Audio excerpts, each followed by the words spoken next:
Britain has some of the most congested roads in Europe, and it's the emergency services on two wheels that can scythe through the traffic and get vital help where it's most needed, fast. Police and paramedic bikers across the country race to protect the public and save lives. Coming up, paramedics are called to a 10-year-old victim of a hit and run. Well done. The perils of riding for thrills. That is almost suicide. A man seriously ill in police custody. And a rider's fighting for his life after his scooter's wrecked. We got a moped in about 1 million pieces.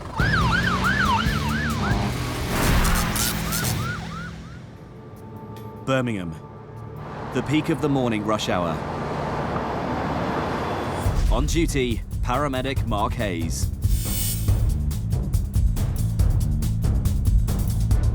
A 999's coming in. Good run. It's a call that every paramedic dreads. Reports of an RTC, car versus 10-year-old outside of school.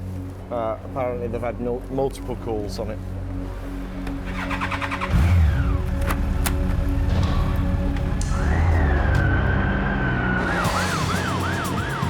On his Yamaha FJR 1300, Mark can get to the scene of the road traffic collision quicker than an ambulance.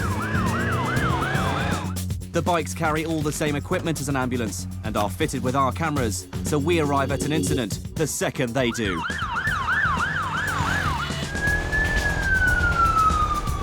One in 8 deaths in childhood is due to a road traffic accident.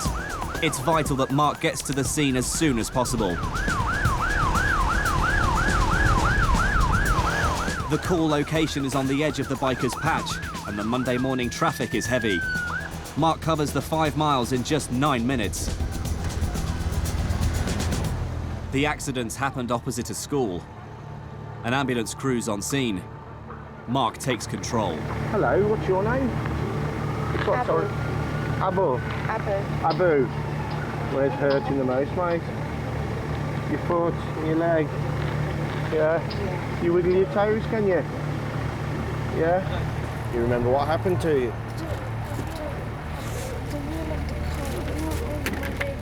Okay. And did you fall? The driver of the car didn't stop. Police are searching for him. Well, you're a brave boy, aren't you? Huh? Yeah?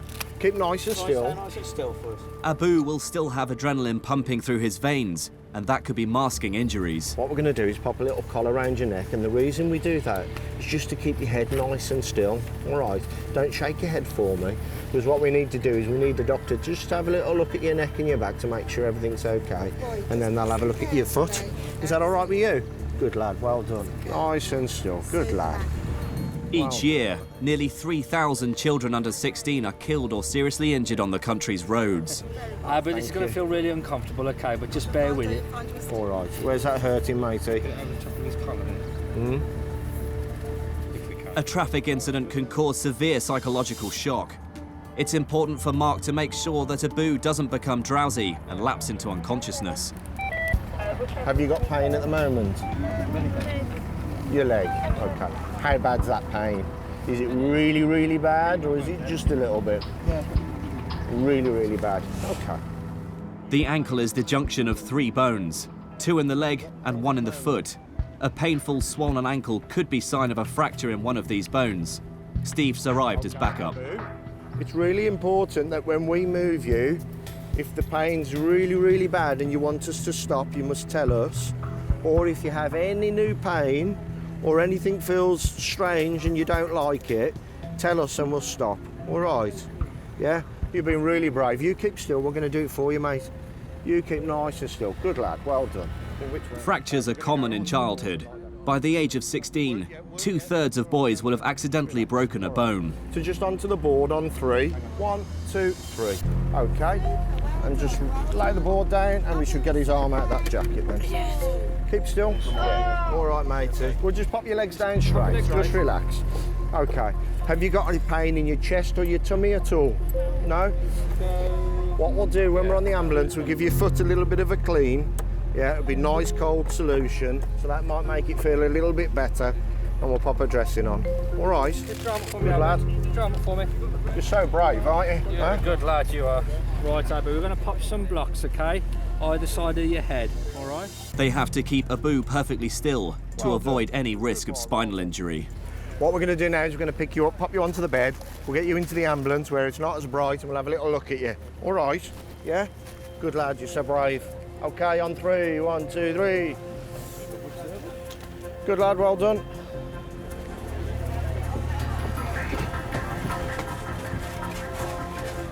How we doing, matey?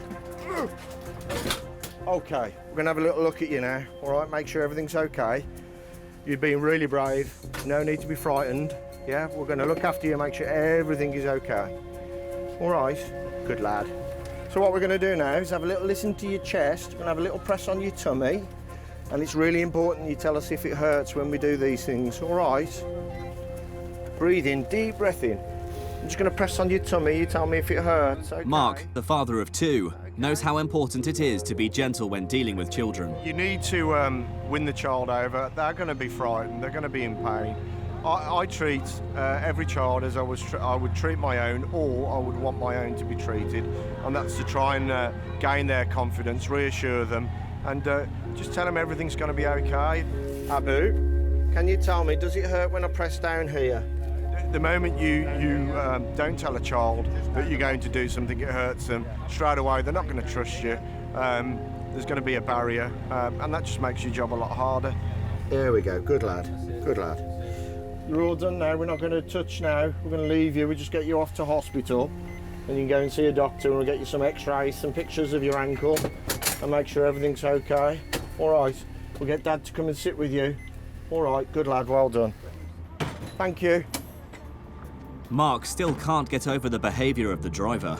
The average person that's involved in an accident would stop, make sure everything's okay, obviously notify the emergency services. The height of a 10-year-old child in relation to the height of the bonnet of a vehicle, it could have been far worse yet again, couldn't it? I don't know how these people could sleep at night.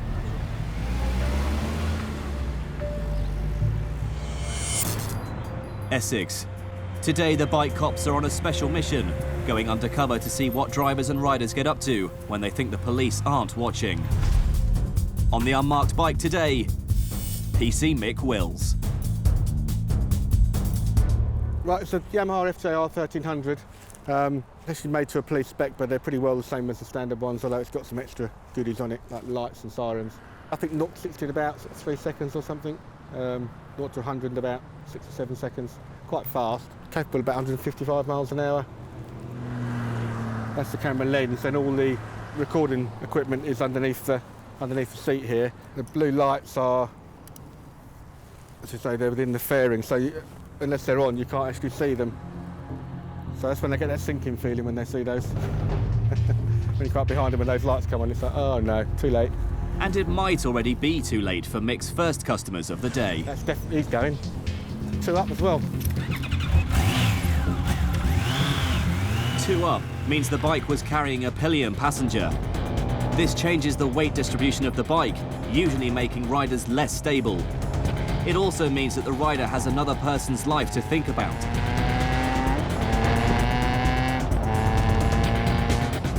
But the biker's travelling so fast that Mick is having to reach speeds well over 100 miles an hour to catch up.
Right. How fast do you think you were going? 90. Right. I'll tell you right now that everything you've done, you've been videoed the whole time, right, by this motorcycle. Now, come over here. That camera there has recorded all your actions, okay? It's taken me to the roundabout down where you turned left to catch you up. My speed has been up to 130 miles an hour. 130? Yeah, that's what my speed's been. Your speed has been in that region. That sounds like it goes as well, doesn't it? It's not a question of what it sounds like, it's a question of the speed you were doing. You were riding that bike a lot faster than you should have been. And a lot faster than is safe, more to the point. Never mind the speed limits. You were going down the middle of that traffic, over 100 miles an hour. Cars coming towards you were doing 70, probably. You hit one of them, that's 170 mile an hour impact. And you ain't ever going to survive that, and they're probably not either. That borders on dangerous driving. And for dangerous driving, you lose your licence. It's a mandatory ban. Forget about the law, okay? Forget about what you're allowed to do and what you're not allowed to do. That is almost suicide. And you've got your poor mate on the back here, hanging on for dear life. I know I'd be frightened if I was on the back of you. Yeah, I was just, honestly, I weren't actually Right. I was just What I'm going to do a ride course. This is a 2-day course you have to pay for, but it avoids you being prosecuted. I don't know that riding is appropriate for that. I think it's a bit too bad, really. So I will have to show this video to my sergeant because I'm not sure he's going to authorise it. So what I'm going to do is I'm going to report you for careless and dangerous driving.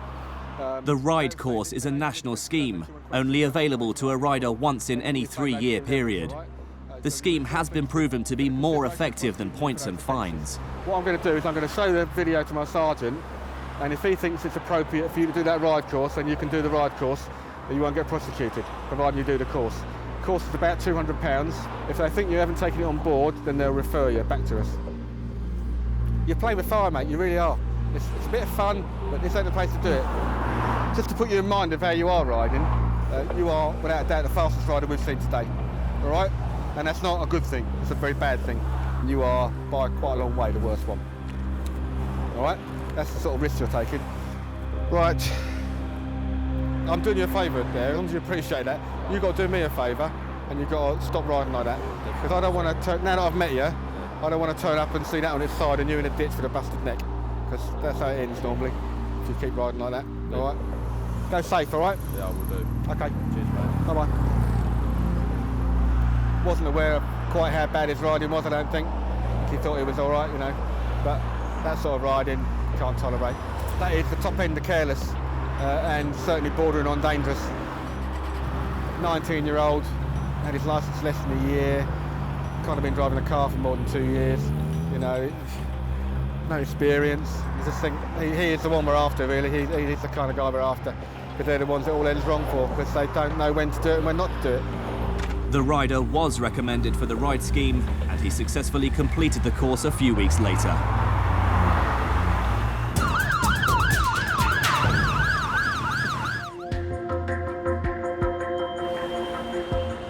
Mid-morning in Birmingham. On patrol, biker paramedic Steve Harris.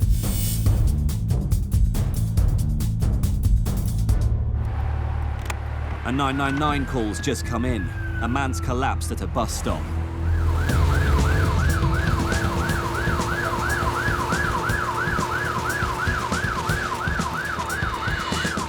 The call's on the other side of the city centre. Steve's on scene in 2 minutes.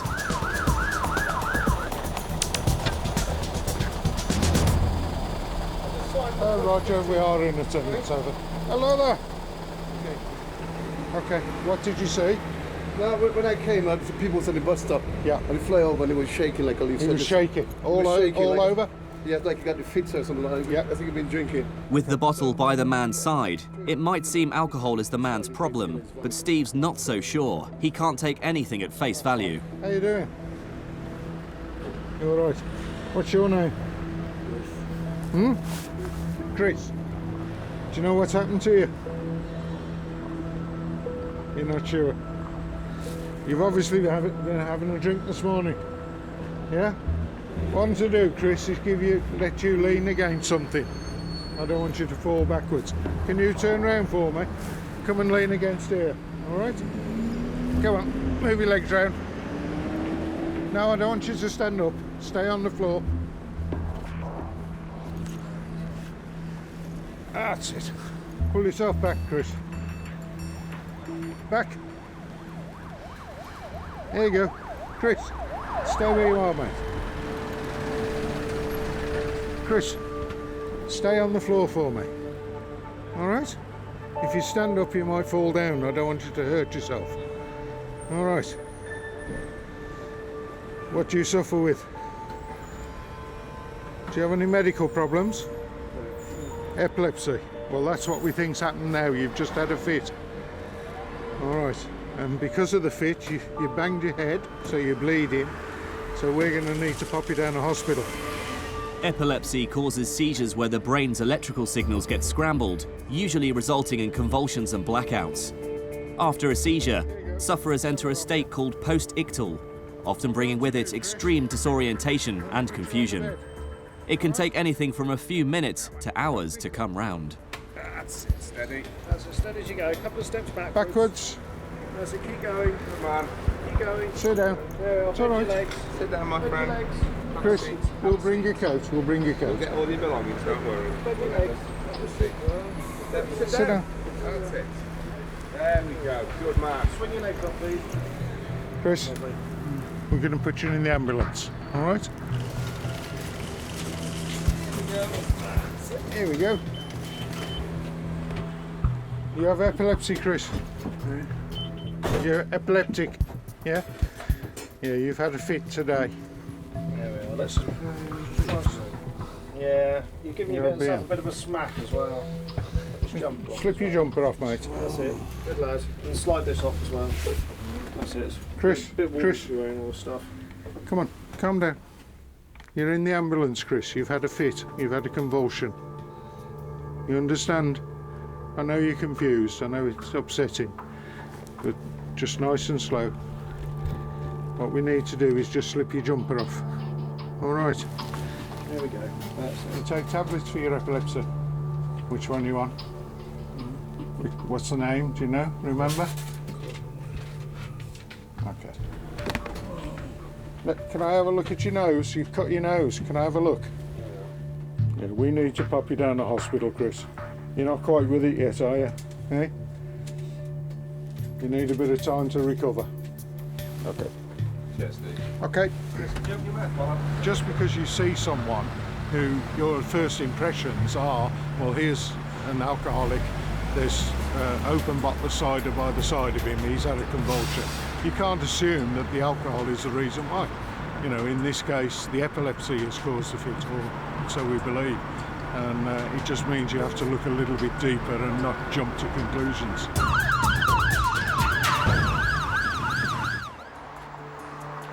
North Yorkshire, England's largest county and home to 600,000 people. It's crisscrossed by 3,000 miles of road, which are patrolled year-round by the North Yorkshire Police Bike Squad. On duty today, PC Martin Smith.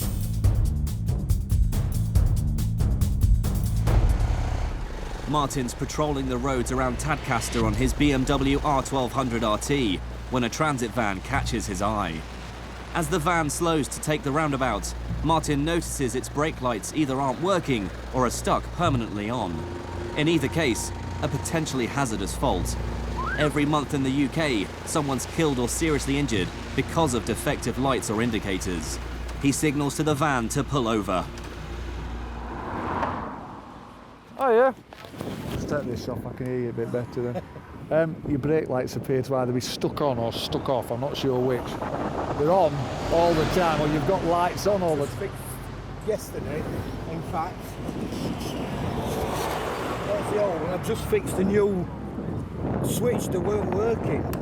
Ah right, well they seem to be on. And I fit a new switch yesterday afternoon. I bet those. yeah. I bet you've got adjustment out, have you? Maybe. The trouble is, I'm on my own, and it's awkward, you know, when there's nobody to say. Just turn ignition on while we're stood here. Yeah. Right, champ, let's go and have a look. I don't think I'm dreaming. Ah, they're stuck on now, so just can you? So your switch needs to come up, I think. Right, they went out then. What did you do? Brake. Leave it up. When your brake pedal's back up, it should be all it plunges shut. Let's have a quick skeg. Where is it? It's right top of brake pedal. Right. Time for Smithy to turn roadside mechanic. Right. I tell you what it is. Yeah? It's the clip that holds it, I think, is a bit worn. Because I've done it. I bet if you go and look now, they're off. Yeah, they're off. Yeah. Right, just watch a second. Yeah. They're on now. They've got on and off. Off? They're off now, yes. Right, what you'll do is... I've reset it, so they're off. Yeah. All right, so at least if we drive home, Yeah. we're not going to have somebody running to the back of you. Now, what I want you to do is keep your eye on it for the next couple of days. I'll let you go. I'll just get your details, I'll let you go, but you'll have to look at it. Yeah. Because the problem you've got is, well, in daylight, somebody might just think you've got your side lights on. 383, go ahead. Yeah, Mark, your vehicle's 4 times at 80 short wheelbase, 100 power line. Receive, thank you. Are you Mr. Bell, chance? Marvellous. I love it when everything works out. Right. Because we've got it sorted, I'll let you carry on. I'm not being funny when I say this, but with brake lights, there is a thing called vehicle prohibitions. You know, like the DOT don't want wagons? Yes. But it applies to cars now. And if brake lights are off and don't work, or they're permanently on and don't go off, it is prohibitable. I use the word dangerous, but it's sufficiently misleading that it is dangerous. I can understand, so. All right? Yeah, But no, it's just I noticed, number one, you're going quite slow. Not that that isn't unsafe, but you are going quite slow compared to everybody else. Oh, that's me, I'm sorry. I know. Well, I can't grumble. I'm usually telling people they're going too fast. So we'll call it sorted now, but you're going to have to keep your eye on it. Yeah, that's all right. And you'll have to sort it before it goes to MOT, because it turns out MOT and don't work. That's a failure, isn't it? And that isn't so far away. Well, there you go. Now's your opportunity. All right. It's what I wanted sorted anyway. Yeah. All right. Thank you very much. Right, thank you. See you later. Bye. As it stands at the moment, I've managed to adjust the switch so the brake lights are working. So hopefully we've got quite a peaceful resolution, and some member of the public thinks we're very helpful, which is the main thing. But again, we are going to prevent accidents by doing this. We are preventing criminal use of the roads. That's all we've done it for. Essex. Patrolling the A13. Biker cop PC Lucy Watson. A 999's coming in. There's been a major crash. On her BMW R1200 RT, top speed 140 miles an hour. Lucy's on scene within 8 minutes.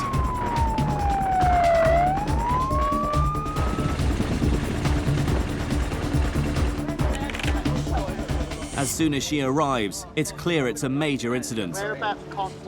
Debris is strewn all across the road. And there's at least one badly injured casualty, a moped rider. Can you feel me touching your leg? Yeah. I can feel everything. Right. All I've got is this moped does 100 miles an hour. He's complaining of chest pain and difficulty in breathing, so we're playing for the worst. Harry? The rider's in a bad way.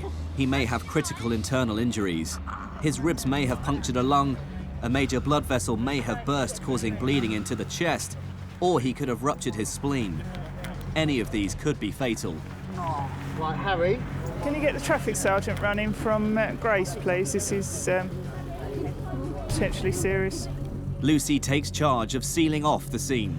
I want Benfleet Road closed at the roundabout, I think, please. 5-3 to any local units that are here. I want pedestrians excluded from this area as well, please. We've got a moped in about 1 million pieces, the frame, the wheels, everything's ripped apart. As you can see, there's bits of the bike absolutely everywhere. The indication is it's very high speed. Ambulance have got some concerns for the casualty at the moment. It would appear he's just crossed onto the wrong side of the road and hit the car head on. The owner of the other vehicle has had a miraculous escape, but is obviously in shock. Hello, are you the car driver? Yeah, I am. Yeah, no worries. Yeah, okay. No, don't put that on my face. My face is killing, please. No, this is going to help you feel a bit better, yeah? Help with your breathing. While the paramedics stabilise the man on the pavement, it's down to Lucy to get the ambulance into position, ready to lift him from the roadside. Should we able to get that as close as possible? We can do, yeah. Lucy, would you be able to do that? What's that, mate? You want the Just bring ambulance, our mate? vehicle up a little bit further. Yeah, It no keeps worries. ringing. Yeah, Is that sure. all right?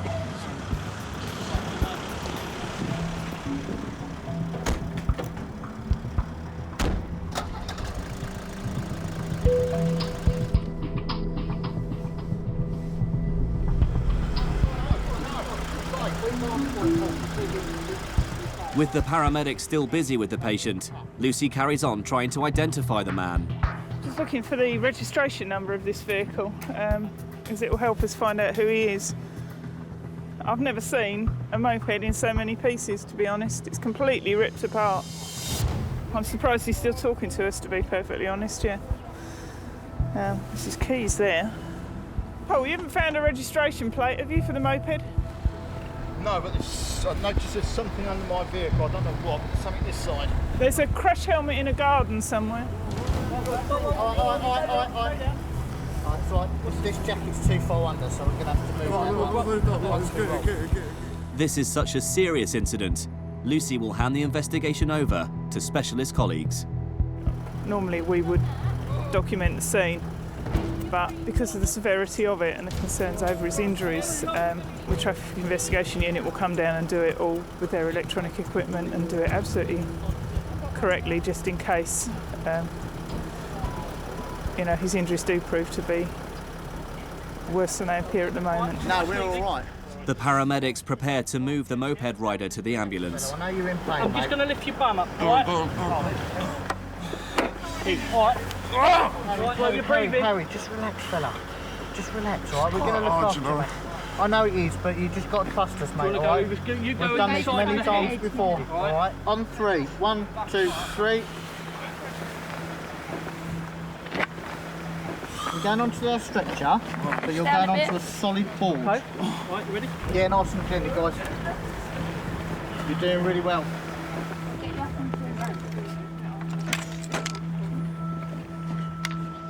I've not ever seen a moped in so many pieces.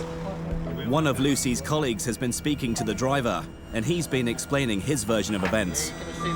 He says he's driving up the road here, and he said as he drives up towards the Vickers corner, he suddenly becomes aware of a shadow. He calls it a shadow sliding along the floor. He says he's fully out of control, coming towards him, but he said it's like he's lying on the floor, so he's coming along at an angle, hits the front of his car. He said goes up in the air. First of all, he thinks, oh my God, what's happened? So he calls an ambulance. He said he then gets up. He said he's totally shocked at the fact that he's actually got up. He said, no, I don't need an ambulance. I'll be fine, and starts to walk off. He said he must have hit him around 40 miles an hour. Definitely said all he would say is, no, you don't need to call the police. No, everything will be all right. He was on the floor as he hit me. He just hit front corner of my car, spun off. And I couldn't believe he was alive, to be honest with you. As I got out of the car, I looked at his bike straight away. His bike's in bits, and then he stood up. And then that's when I rang an ambulance and tried to keep him conscious. The man's injuries may still be life-threatening, but it appears he's lucky not to have been killed instantly. If he'd hit that upright, his head would have impacted probably with the roof or windscreen of the car, probably the top of the roof area. The fact that the bulk of the bike appears to have hit under the front offside of the car, I think if he'd hit it upright, it might have been a slightly different story. The moped rider will need multiple scans and x-rays when he reaches hospital. I'll see you down there, Wee. And the incident isn't over for Lucy either. She needs to test the man for alcohol or drugs. He's too poorly to take a breath test, so she escorts the ambulance to hospital, where the staff will obtain a sample for her. Is that all right? Is that going to be better? The injured man is rushed through to A&E.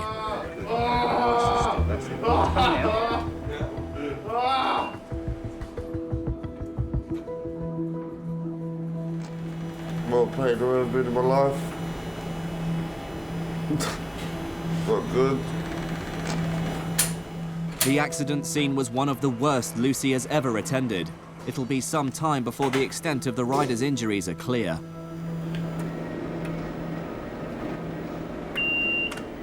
With the man safely in the care of the hospital, Lucy can finally head back to HQ. We got a urine specimen from him. That will be sent away and tested for alcohol and drugs. I wish it was an isolated event.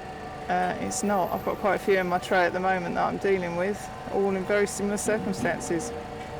Most of them involving young men, some of them on bikes, who have had collisions and injured themselves.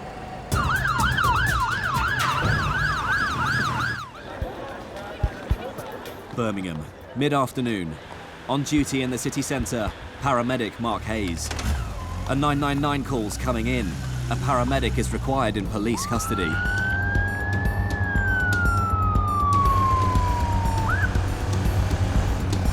The main police station is less than a mile from the paramedic's park-up spot, and taking all the shortcuts he knows, Mark's on scene in just over 2 minutes.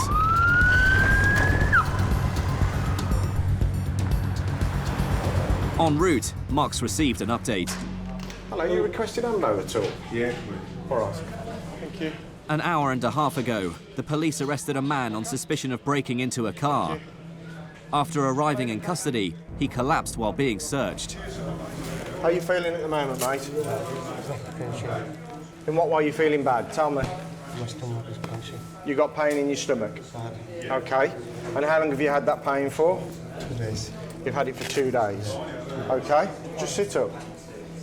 Open your eyes for me. Look at me. Help me out, chap. Look at me. What have you had today? Any heroin? Sorry? Yeah. Yeah. When did you have that? Okay. How'd you take it? Sorry? Foil. Okay. Right, point to exactly where the pain is, will you? Show me where. Down here. And in your chest. Okay. You eating and drinking okay? Put your hand to your mouth when you cough. You going to the toilet okay? You have a problem going to the toilet. Constipated? Yeah. Constipation is a common side effect of taking heroin. Right, I need you to open your eyes and sit up for me, chap, all right? Come on, you're blinking there. I know you can hear me. So do you want to open your eyes and sit up for us? Come on. I think you've had something more recent than 8 o'clock this morning. Your pupils are still fairly pinpoint. Your oxygen saturation's on the low side. Mark sets up an ECG monitor as the ambulance arrives that will take the prisoner to hospital.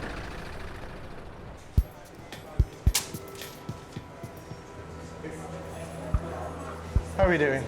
You're all right. This gentleman has been in police custody since about 2, I believe.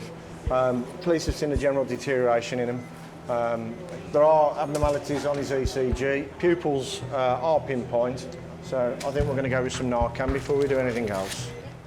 Narcan reverses the effect of any opium-based drugs, in this case, the heroin. Need to keep nice and still now, mate. Sharp scratch coming up. 1, 2, 3.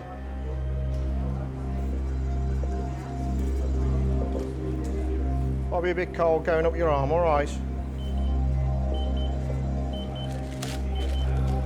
How are we doing? Feel a bit better? Yeah? So Narcan working then? Heroin slows the breathing rate, so oxygen should help the man come round. But a side effect of the Narcan is nausea.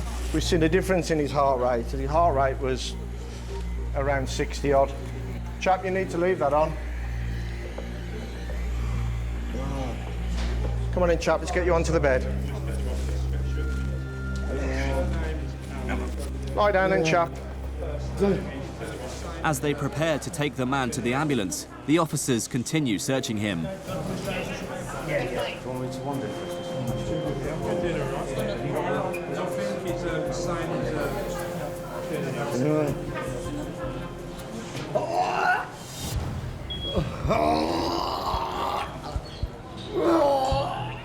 Over to the side if you're going to be sick, chap. He's not just forcing it. Yeah, he's forcing. Watch out.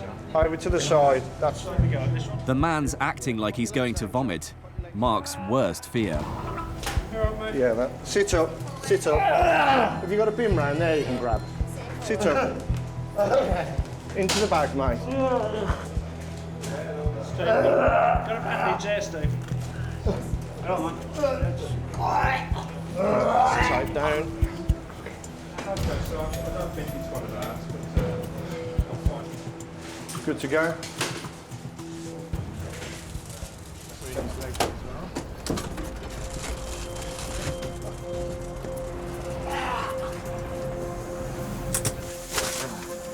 How are we doing? Open your eyes, look at me a second. Look at me. pupils are a bit more reactive now. As the ambulance leaves for the hospital, Mark wants to check the man's heart once again. I'm a bit unsure as to what's going on. He's got a 12-lead ECG that keeps changing, but with the drugs that he uses, it does have cardiac complications. Obviously, he can't fake an ECG. Something is going on there. So they'll check him out as soon as we get there. If you're going to be sick, you need to let us know so we can sit you up, mate, all right? Sit yourself up then, mate. I haven't got gloves. Can you just hold that, please? I don't do vomit. Hang on. No, don't put it all over the equipment, mate. How are we feeling now? You still got pains in your tummy? I need you to be honest with me. Have you taken anything or have you swallowed anything? Huh? I need you to be honest with me. Have you ever had problems like this before? Huh? No. All right. If you're going to be sick, into the bag. Hold it then. Whenever we go to custody, sometimes you go to a genuine patient, and quite often you go to people that see it as get out of jail card. This chap, he didn't look right. You know, he can't put on an ECG. Something was definitely going on there, but I'm unsure as to exactly what was going on. He responded well to the Narcan, so he definitely had some opiate-based drugs. But as to the abdo pain and the chest pain, it's down to the experts at the hospital now to find out what really is going on. So yeah, a bit of a bizarre one. Still to come, a woman fears she's having a heart attack. Right, okay, just relax nice and second. It's all right. Slow. Birmingham, mid-afternoon on a Monday.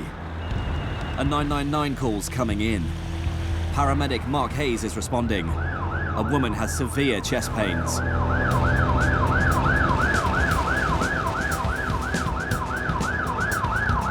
Chest pains could be caused by a range of problems, the most serious being a heart attack. Mark has to presume the worst. The address is 2 miles away. Mark covers the distance in just 2.5 minutes. Ambulance. The woman's on the 30th floor. Lift approaching the 30th floor. I'm glad the lift's working. Hello? Hello there. Somebody with chest pains? Yeah, where are we going? We open the curtains, can we? So we can have a little look at what's going on. Slow your breathing down. Slow your breathing down. Okay, tell me what's happening. Sorry? I've been having panic attacks and Yeah? I went to the doctor. Yeah? And he gave me some tablets to help me, but they're not helping.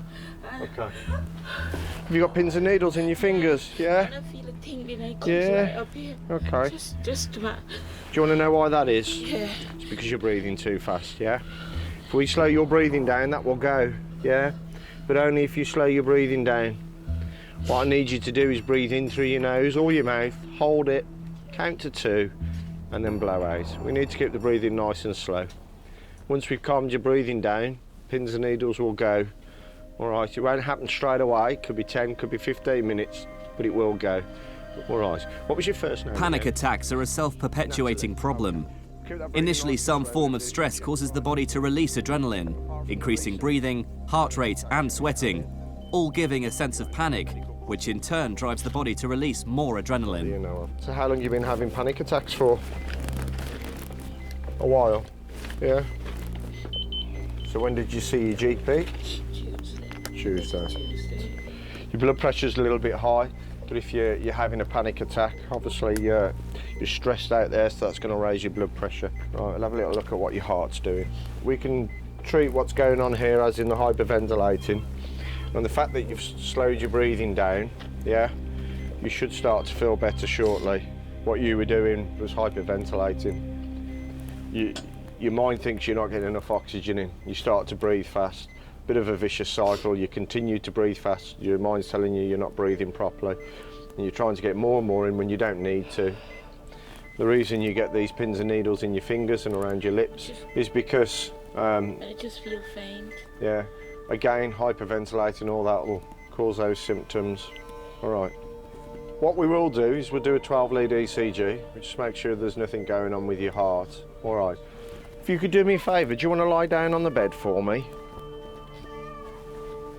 Right, we'll have a little look at what your heart's doing. Without intervention, either by the patient or someone else, the cycle can increase and increase until the sufferer thinks they're going to die. All right, okay, just relax nice and second. It's all right. Slow your breathing out. You're doing really well. You were almost back to normal then. All right, just relax. It's okay. Yeah, you were doing really well. Your breathing was normal. Yeah, just keep it nice and slow. Remember to pause, hold to 2. Nice and still.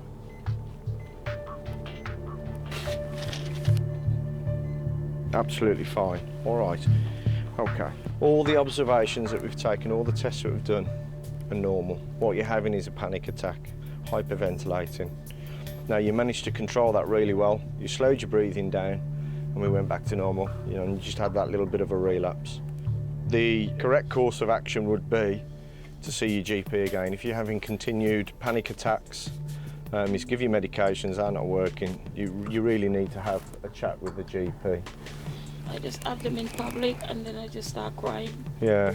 They come like with me crying as well.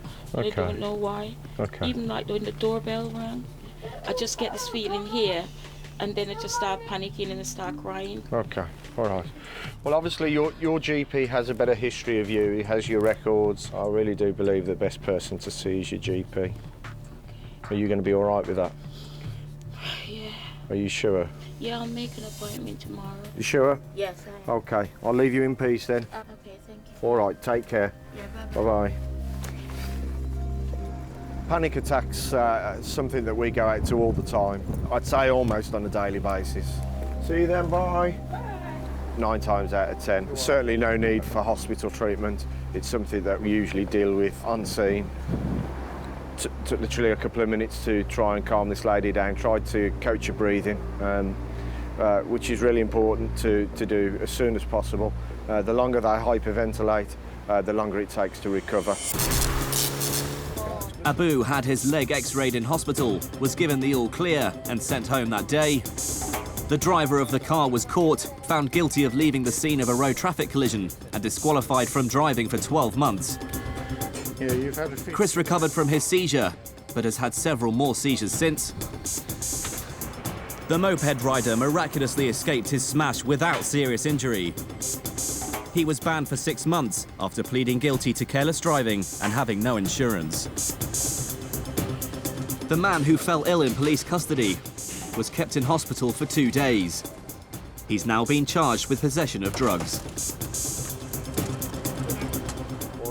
And Natalie's doing much better now. The panic attacks are subsiding and she no longer has them in public. Next time on Emergency Bikers, a woman struggling to breathe in Oxford. PC Lucy Watson is subjected to some clumsy flirting. Yeah, she's a very good woman. I want the same mother. Are you saying I'm old? No, you're not that old. And a toddler's in agony.